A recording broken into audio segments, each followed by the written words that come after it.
ひろしのぼっちキャンプ。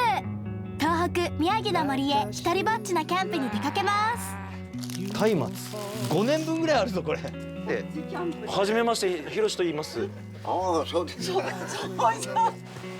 や、ここすげえいいね。冷た。焚き火がひろしを赤く染めたら、贅沢な焚き火だよこれ。